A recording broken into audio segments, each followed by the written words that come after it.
tell me, we're sitting here in church, and it's not the nicest neighborhood in DC. You know, and you told me this. I came to hear you preach and came to a service I said a month ago, and said it's the most fun I've had in church, and just to my own church.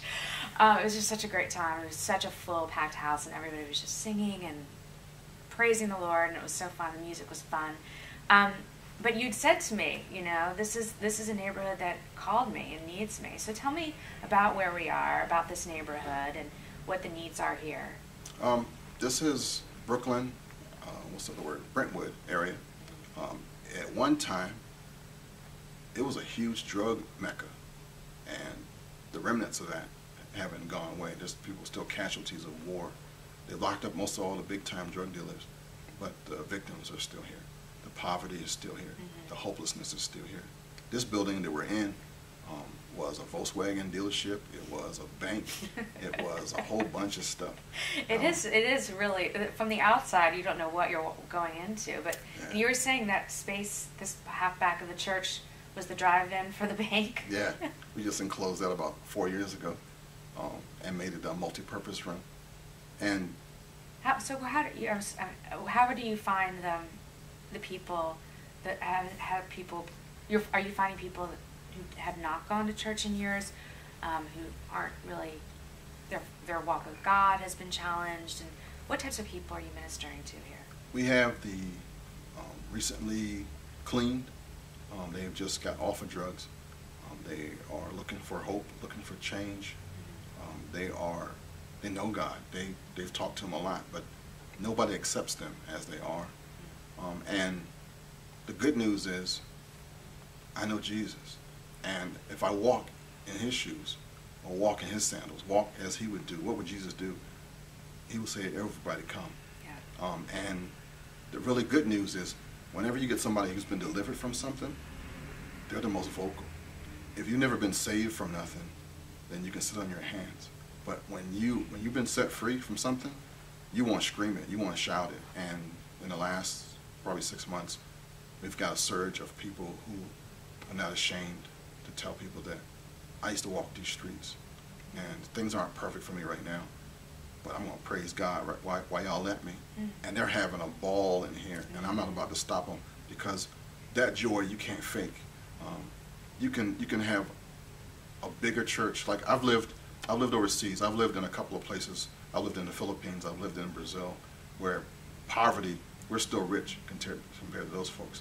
When there's like trash dumps that people are picking their food out of, that never happens here. Mm-hmm. When you get together in those hard places, that joy, that human feeling of connecting, beats going to a game, beats going to spending a whole lot of money. The genuineness of somebody being able to express themselves, you can't buy it. I'm so glad when you were here, you got a chance to see it. Because sometimes we're subdued. We don't do it all the time. But well, first of all, everyone was so welcoming to me, which was so nice. I'm like, Ken's friend's here. And then I did feel a little bit bad when people were like, how do you know him? I'm like, through guns. It didn't feel very peaceful and Christian. I know. That happens to everybody, because people come from far, and it's like, I want to come stop in your church, and then somebody will ask, how do you know him? From the internet, or from his gun stuff, and they kind of go, Yeah, it's just sort of those two worlds you think don't collide, but they do. You know, I just wanted you to tell me more about this story. You'd mentioned that you had reached out to some boys in the neighborhood who were like gang member types, and how you feel as when you're in your civilian life, you're a preacher, you have a collar on, and you're not armed, and you're walking around this neighborhood. What does that feel like to you, and how does it go against your instincts of what you're professionally trained to do? I would never, in my natural mind, do what I do for God. Here, I got a chance to actually exercise my faith. Mm-hmm. You have a guy who's used to carrying multiple firearms on him, lots of ammo, bulletproof vests, radios. I got contacts. I got black helicopters flying. If something happens, I'm calling everybody, and I'll get evac'd out, and it won't make the news. Here, I'm on the street. I'm actually talking to people who are going through some hard stuff, and they say, hey Rev, how you doing? And I know it's only by the grace of God. It's like me exercising what I've been studying.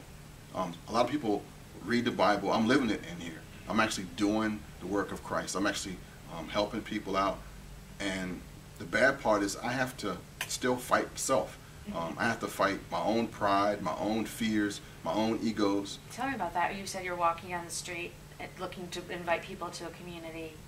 Oh yeah, I had an incident where we had our first community day, and I walked across the street, and there was a group of guys, definitely street corner pharmacists, and they made it known to me that, hey Rev, you're a long way from the church, and I thought, that's scary. Yeah, I'm a long way, but you were invited to a cookout. What were you thinking at that moment as you're walking towards them?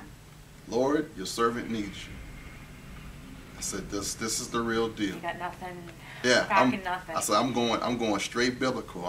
I'm all those guys in the Bible. Because your instincts are saying this is not a smart yeah, idea. I knew I was done. I was like, all right, I probably won't get out of here, but this is the real deal. Lord, do your thing. I'm walking this thing. So it happened. These guys started talking to me, and one of the miracles for me was there was a dog. There was this pit bull that was ferocious. It was on a big old chain, and the guy was holding it. And while we were talking, the dog laid down, rolled out, and showed his belly. And I watched the guy yank on the chain trying to get this dog up. And I thought, man, that was so unnatural. And then in my mind clicked, because it wasn't natural, it was supernatural. The dog sees what we can't. And I kind of looked over my shoulder and said, yeah, I got backup. I'm not by myself. And I got real positive after. I was like, yeah, I'm gonna be all right. So I even was ready to quote, yea, though I walk through the valley of the shadow of death, wow, I will fear no evil, because thou art with me. I was like, I got him. I was like, the dogs. I was like, there's probably some 9-foot angel behind me. The dog can see it. Y'all can't see it. I'm good. And then what happened when you got back to the church? Who showed up? When I stepped off the curb, about 300 people followed me across, and we had like the best community day. Including these guys? Yeah. They came over? Yeah, it was a beautiful day. We fed everybody. Oh. And the remnants come now. They're still trickling in. From that day? Yeah. So they really stayed and worship here?